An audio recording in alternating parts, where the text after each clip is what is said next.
சாம்பல் இப்படி பறக்கு. இந்த ஒரு கார் வருதா தெரியும் இருக்குல்ல, ஒரு கார் வருதா, நல்லா ஒத்து பாருங்க. ஒரு கார் வரும்,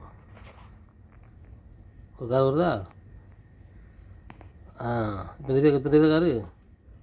சாம்பல் அவ்வளோ இல்லை, சாம்பல் தூசி பறக்கு. அந்த கார் வரதே தெரிய மாட்டேங்குது. எப்படி அவ்வளோ சாம்பல் பறந்துக்கிட்டு இருக்கு. பூவா அந்த தூசி தான். அந்த வெளியேன்னு இப்போ பவுட்ரு பறக்கல, பவுடராக பறக்கும். கண்ணு நனைஞ்சு போயிடும், வாய் நனைஞ்சு போயிடும். ஆமாம், குடும்பத்தை காப்பாற்றுறதுக்கு நாங்கள் 1000 ரூபா சம்பளத்துக்கு நாயாக சாகுறோம்.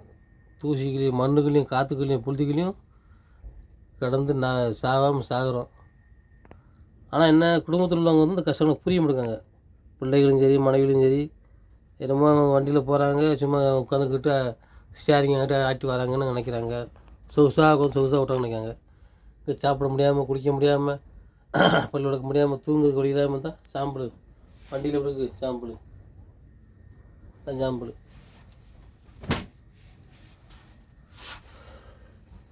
பேக்கில் தூசி வந்து பேக்கில் தூசி.